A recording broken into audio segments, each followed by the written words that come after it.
Best advice for a CISO. Go. I think the best advice for a CISO is to get out of the CISO echo chamber that we all love to gather around in circles for and get some advice from some other business leaders that have nothing to do with security whatsoever and get their insights on leadership. Highly recommend attending conferences like World Business Forum and things like that.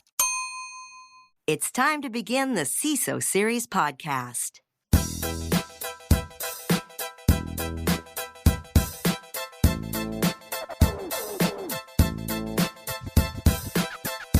Welcome to the CISO Series podcast. My name is David Spark. I am the producer of the CISO Series, and joining me, my co-host from day one, that's June 1st, 2018, it's Mike Johnson. Mike, introduce yourself. Hi, I'm Mike Johnson. Nice to meet you, David. No, we know each other, Mike. By the way, actually, I just said something that I hate other podcasters do that say, introduce yourself.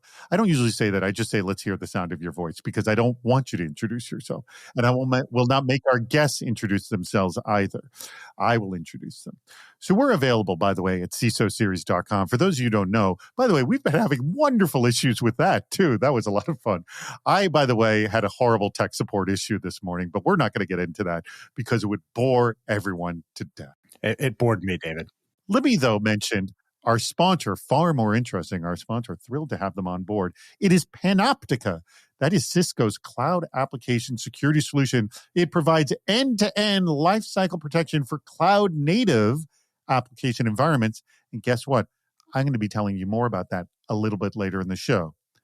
But first, Mike. David. I recently did Leo Laporte's show, This Week in Tech.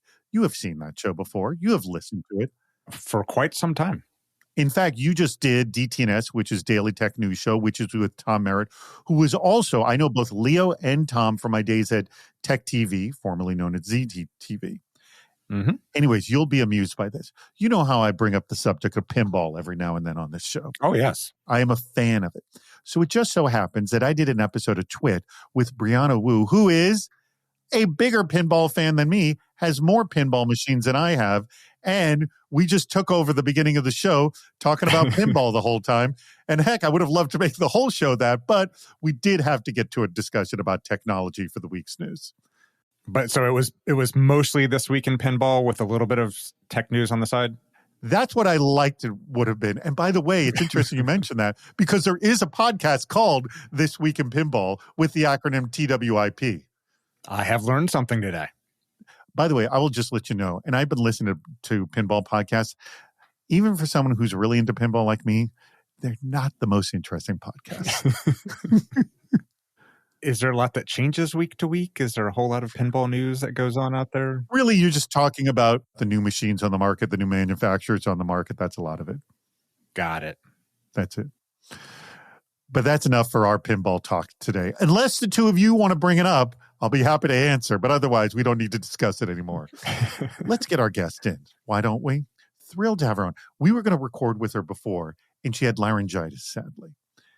Her voice sounds fantastic now. She sounds great now. It is the CISO and head of IT over at a firm, Shama Rose. Shama, thank you so much for joining us. Hello, and thank you for having me. This is my first podcast, long-time listener, first-time joiner, so stoked to be here. Maybe you shouldn't have done that. Phishing tests can often challenge the trust employees have with the security team. Now, Joan Goodchild at Dark Reading pointed to a company a few years ago sending out phishing simulation emails promising bonuses for filling out forms. Maybe some employees learned a lesson, but most probably took away that they can't trust their security team. Now, we know that building trust is a key for changing behavior and making staff feel comfortable reporting issues. Mike, I know you don't like doing phishing training. Is it for this reason? Now, many argue that issuing these types of phishing tests is tough love, because if we don't do it, the criminals will, and we'd rather it be from us first. So what do you say to that? And by the way, is that the reason you don't do phishing tests yourself? This is really the first time that I've been able to put the word on it. And it really is the harm to trust. That is really a good way of putting it. If you've got someone who you feel like they're constantly trying to trick them, like every interaction you have, they're trying to trick you. How do you feel about that? That's not a great interaction. And I think it's easy to forget for most employees, the only time they engage with the security team is to report a phish. That's the first time that they're coming to you. And for most employees, that's what their interactions are. So if that interaction is finding out, hey, you've been tricked, what's their likelihood they're going to engage again? It's not great. They're likely to really shut down and feel a loss of trust. No, but what do you think about the tough love thing? Better from us than the bad guys. But the flip side is we have all of this data today. The phishing is happening. It's already going on in our environments. We have that data that we can look at and review that. We can see if people are interacting with phishes. We should look at the real world, what's already going on. It's not like we have to wait for a phish to show up. The data is there. The real thing and the real concern that I have about this whole thing is if your company is compromised because an employee clicks on a phish, it's not because they did the wrong thing. It's because your controls have failed. Your security program is at fault, not your employee. And hence the classic line of the users are at fault here. Mm-hmm. And that's not the case. No, not the case. All right. I'm throwing this over to you, Shama. By the way, Mike is an anomaly here in that he does not phish. Even people who don't like do it for compliance and regulatory reasons. Where is your feeling on the whole phishing and building and losing trust with your staff? Yeah, I have to be honest. When I read this article, I was just flabbergasted at what happened. I think it's insane. And it took me a couple of days to actually process what I was reading. And after a while, I started to think that this has actually nothing to do with phishing whatsoever. This to me is an example of bad program management, bad gamification, and also really low or bad EQ, right? I just feel like the people that are executing on this exercise are not taking into consideration how humans behave and how security represents themselves. So to me, you could take the exercise out and you can see examples of this across various different types of programs within security. It doesn't have anything to do with phishing. And I think that Mike is extremely right about maintaining and establishing trust across the various pieces of the organization. And I actually really don't think that I think the phishing concept in this is actually misaligned. I think we need to have better EQ about how we deal with individuals in our organization. And that's how we establish trust. And then if you really have to layer on top phishing exercises or tests of some nature to show some kind of compliance or education and awareness, then you can do it with a more compassionate lens as opposed to this really horrible, quite frankly, horrible way of doing it. I feel a tremendous amount of concern for the employees that were impacted by something like that. It's really sad. And just to remind everybody, it was an email that said, oh, fill out this form, you'll get a bonus. Yeah.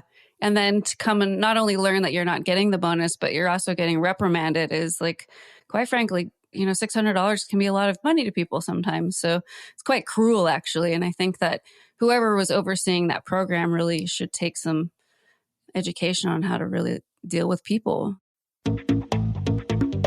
The Great CISO Challenge. Over the last year, the U.S. Securities and Exchange Commission, aka SEC here in the U.S., has increasingly been scrutinizing the actions of CISOs. One of the more notable being the charges leveled against SolarWinds CISO Tim Brown, who, by the way, has been a guest on our show Defense in Depth. Of all the numerous opinions, Mike Lockhart, CISO at Eagleview, stood out saying, quote, the SEC is clueless as to how hobbled some CISOs organizations are to materially fix systematic issues within an organization. So I'll start with you, Shama. Is this simply a misalignment in what regulations are putting on CISOs versus what they can actually do in their roles? Yeah, as a CISO, and I'm sure all CISOs at this point are laying awake at night thinking about this when we get that question, what keeps us up at night?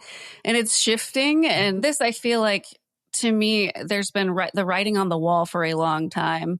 And something like this coming up, I think the first red flags or warning signs that we got were last year with Jim. We were seeing it then. And I was at a conference speaking on a panel and trying to talk about it and throw up this as a symptom of what is to come with this. And I find it actually really, really fascinating because we as security practitioners love attribution and we love to assign responsibility. And these are things that we obsess over. So the concept of who is responsible for this breach, what happened and how did they deal with it is something that we have all been musing about for decades now.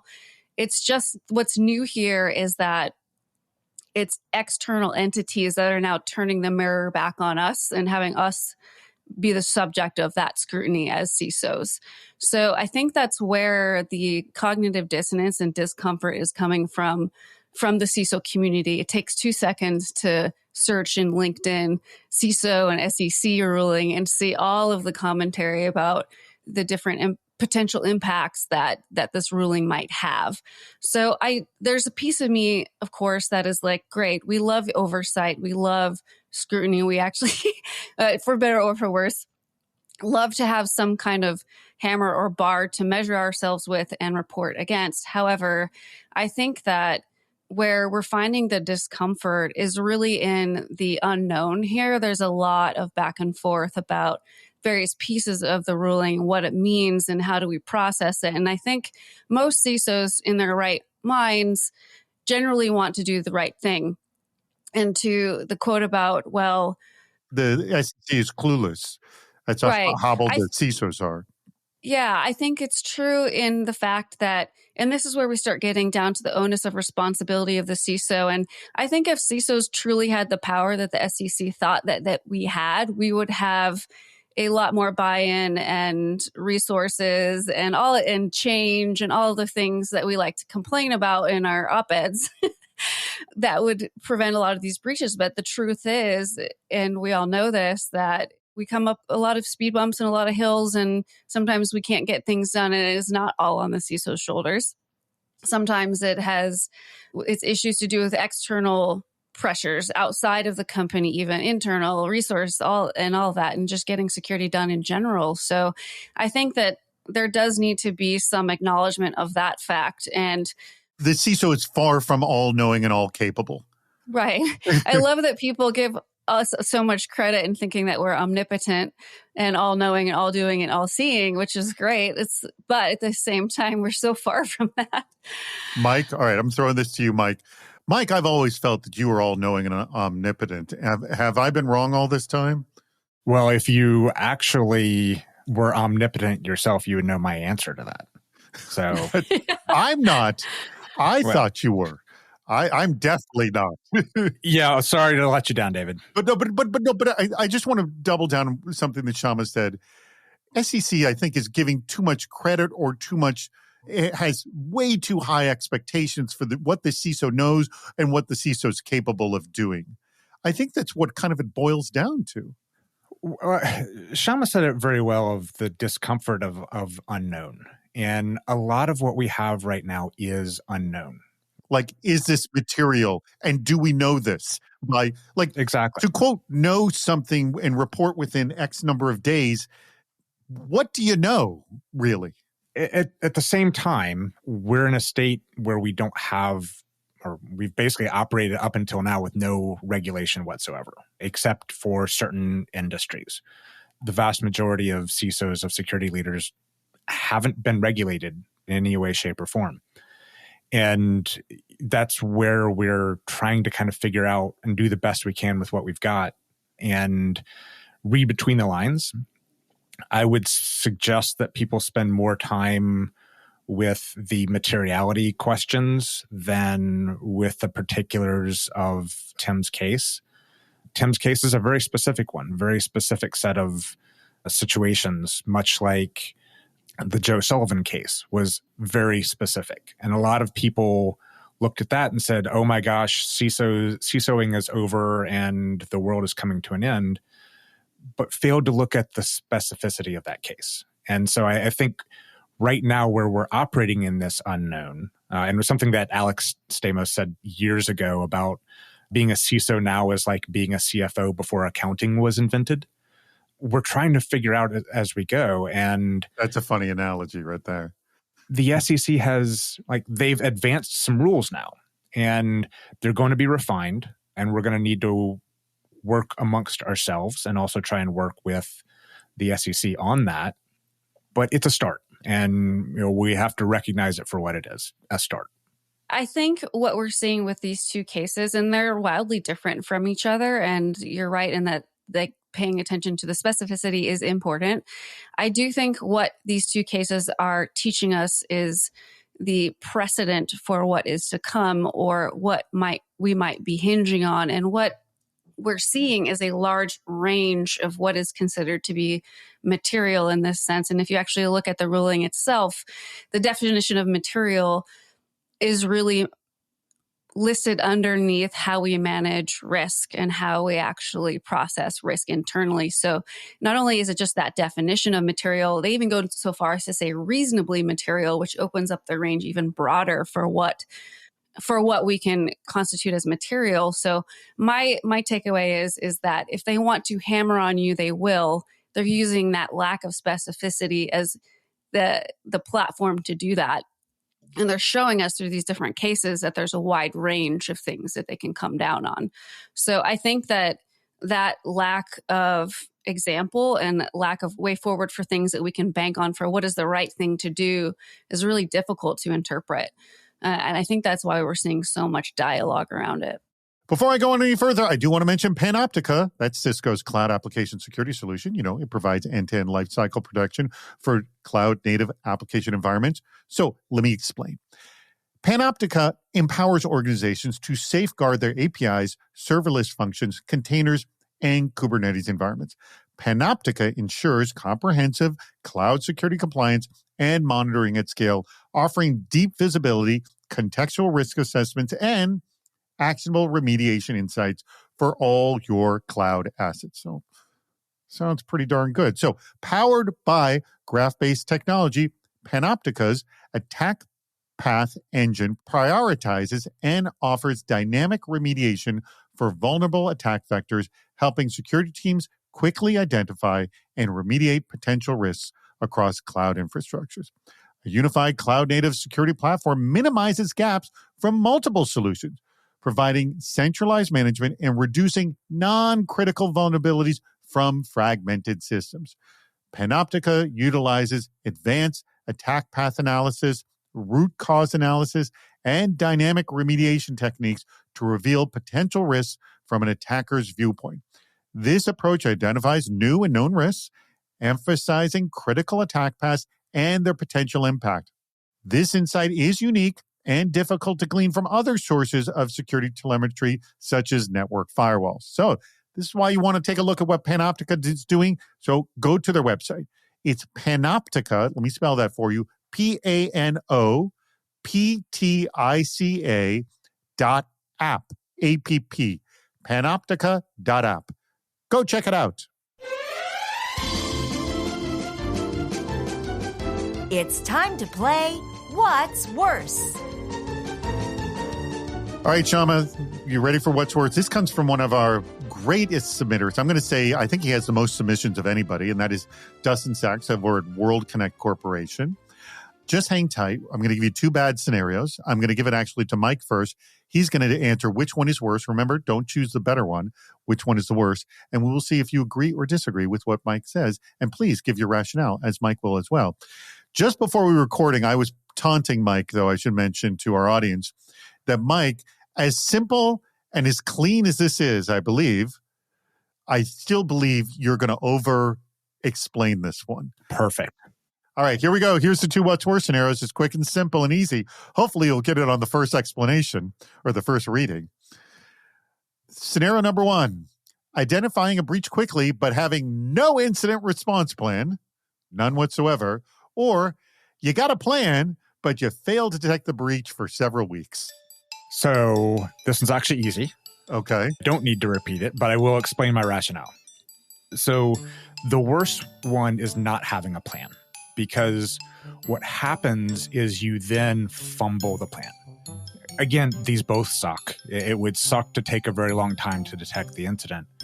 But if you handle it well, That's what really matters. And even if it's weeks late, like say 3-4 weeks late, it's not unusual and we see this. Because that's actually probably the situation normal then. That it could actually take that long to recognize that there was something wrong in the environment.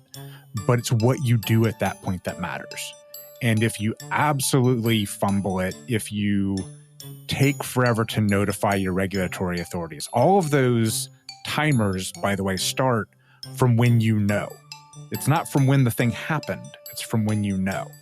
And if it takes you more than 4 days to report a material incident to the SEC, or if it takes you, I think it's 72 hours, more than 72 hours to report it to your DPA in Europe, that's when the fines really start showing up. So it's really all about the response here. So as much as it would suck to take a very long time to detect it, I would much rather have a plan and be able to handle appropriately an incident once it happens. Okay. So the first scenario, identifying breach quickly but having no incident response plan, is far worse. Through this entire time, Shama has been nodding her head in agreement. So I'm assuming you are in agreeing that you believe it is the worst scenario, the first one. Is it the same rationale as Mike or something different? Yeah. I think if a CISO didn't have that answer, we should probably review their job. Okay. That is the correct answer all the way around. There's no way that it could be just not detecting the breach. Because I think the majority of breaches, for the most part, take a long time to detect, or longer than we would like. They're generally never instantaneous. So we would love to get our time to detection that low, but that's never the case. So I think the response piece is where we all get judged in the public court. And that is where the reputation of the company, and even on a regulatory perspective, like if you have a horrible breach and it's the worst ever, if you handle it the best way possible, then it's likely that you'll be forgiven even on the regulatory perspective too. So it's about doing the most reasonably good thing possible. How can we align different departments' objectives? If your company has a CISO, they're tasked with information security. If you have a data protection officer or DPO, they're tasked with protecting data. But as Fabian Weber of PCG Germany pointed out in a post on LinkedIn, integrating information protection and data protection sounds like a good idea, given that they often work with similar controls. But the DPO is usually a lawyer, often with different goals than the CISO. Given that the CISO is usually technical, this may result in professional distance.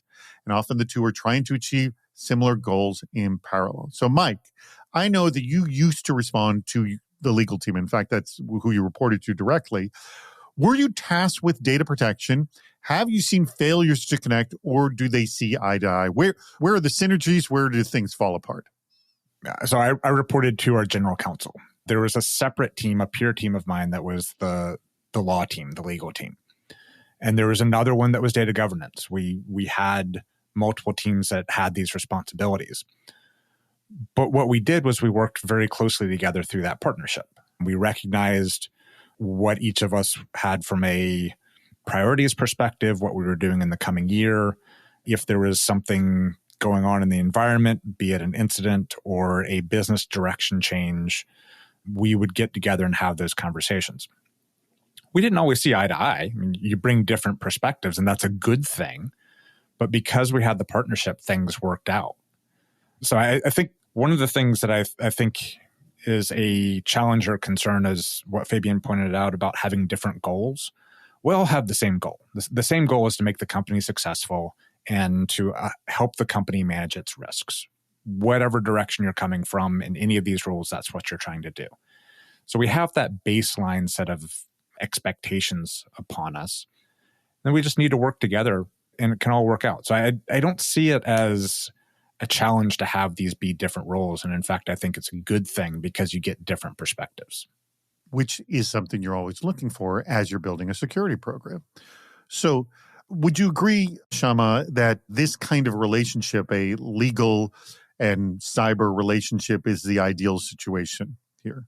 Yeah, I think staying close to your legal team is extremely important, especially when we're talking about incident response or response notifications and whatnot. But that being said, I also at one point used to report into the general counsel as well too. So I definitely understand that relationship and the benefits and drawbacks of it. What I thought was kind of interesting at the time was that sometimes the GC and folks on their team may not have data privacy or the consumer privacy focus in mind, even though they are responsible for it. It's fairly new for them. And as you said, the regulatory landscape is evolving across the entire world. So there's pieces of it that I think that we can do as security people to bring our security experience to them and maybe help try to predict some of the pitfalls of doing it wrong and what we've seen that help them understand it from a real world perspective, so we can take that technical piece out of it. And we say, these are the types of things, these are the types of scenarios that cause an adverse external reaction, perhaps regulatory fines, and helping to educate them in that way as well too. So it's not just about them interpreting the laws and regulations to us, but actually helping them weed through the fine print of those regulations and see what the intent of them are. Because privacy, of course, and security go hand in hand. A privacy breach isn't necessarily always a security breach, but generally, sometimes the other way around can be true. So I do think that our slice of that pie is a little bit longer lived in the world than the privacy angle. Here's some surprising research. We talk about the impacts of burnout all the time, but mostly how it impacts an individual's career or the cybersecurity job market. But what about the actual security of an organization? AI Tech Park recently shared a survey from Devo Technology that found that vast majority of respondents said that burnout with themselves or a peer led to errors that played a part in a security incident. Most respondents said work-related stress impacted their ability to keep customer data safe. Many respondents said they feel disconnected from leadership and that this type of stress was considered, quote, normal in their role. You're supposed to be stressed out. Hey. So I'm going to start with you, Shama. What do you consider normal stress in security? Because I guess it is a stressful job and people need to know what they're signing up for. Should employees expect it? And if not, this job's not for you? I mean, do you say that? Or how have you seen stress impact your security team's performance? Because I can totally see if people are stressed out, they just cannot focus on doing their job and then mistakes happen. So what's your take on acceptable stress and what people need to know what to deal with? I want to take even a little bit more of a step back than it just being a security or IT stress scenario that we're kind of under. I think this whole year, past couple of years even, have been stressful for everybody. And it's not just a security thing. I think that stress on top of the COVID thing and the economy thing and all of, companies, layoffs, rifts, like companies just trying to stay above water in some sense, that all of that stress is now compounding the stress that security and IT people have to deal with day to day anyway. So everybody's, I think, for the most part, and I'm not just talking about my current space, but from what I'm seeing throughout the entire security sphere, is that everyone's just a little bit drained. And to me, there's a piece of that that's normal. We know when we get into security that this is a hard job. And everyone tells us this is a hard job. It's the role and responsibility of the leader running those organizations to be able to throttle and manage and take the temperature of that stress level and figure out when it's just a little bit too high.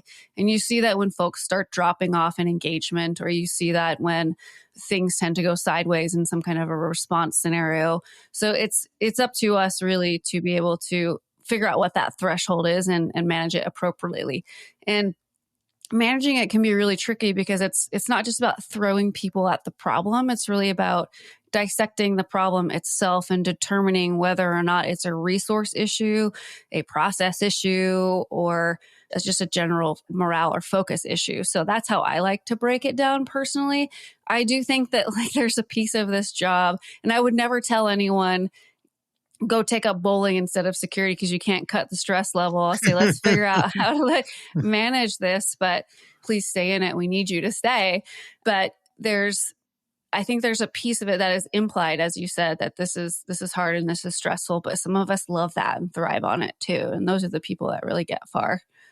By the way, I'm bringing it back, Mike. I'm going to make a reference to pinball. I often get up to play a game of pinball to release a moment of stress because it's a very physical game. All right. Awesome. It's not bowling, though. All right, Mike. I think I love Shama's response of like, it's kind of the CISO's job to manage it and to essentially work the throttle of when they're seeing the stress affecting the team.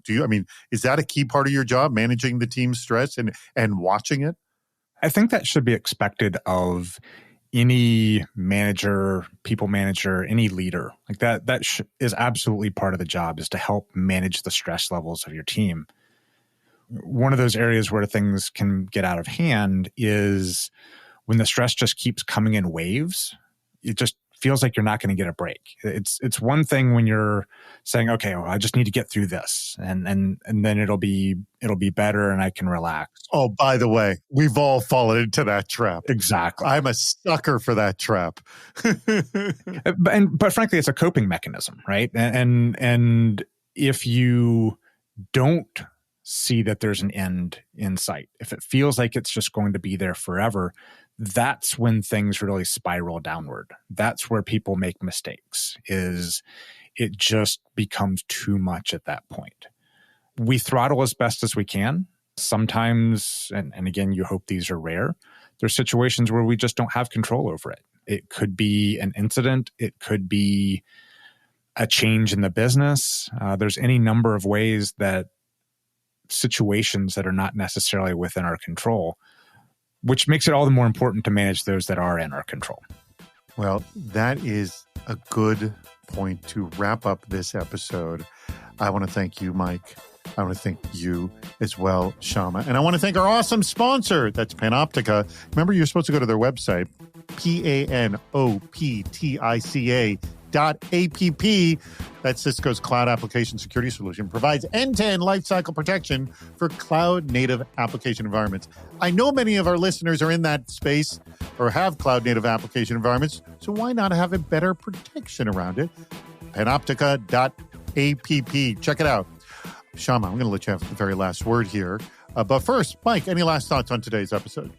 Shama, thank you so much for joining us. I know you said it was your first podcast. You feel like a veteran. You did great. No one would believe you. No one would believe No you. one would know. No one would know. So thank you so much for joining us. One of the things I really like that you said I really want to call out was in our what's worse scenario. You'd pointed out that response is where we are judged. And you're so right. I think so many people lose track of that. And so thank you for calling that out specifically, but thank you for joining us. It was wonderful having you on the show. Thank you so much for having me. I had so much fun, and you guys are wonderful. So thank you for having this platform for CISOs and everyone else to listen. Excellent. Well, thanks again to Shama. Thank you again to Mike. Thank you to our audience. We greatly appreciate your contributions and for listening to the CISO Series podcast. That wraps up another episode. If you haven't subscribed to the podcast, please do. We have lots more shows on our website, cisoseries.com. Please join us on Fridays for our live shows, Super Cyber Friday, our virtual meetup, and Cybersecurity Headlines Week in Review. This show thrives on your input. Go to the Participate menu on our site for plenty of ways to get involved, including recording a question or a comment for the show. If you're interested in sponsoring the podcast, contact David Spark directly at david@cisoseries.com. Thank you for listening to the CISO Series podcast.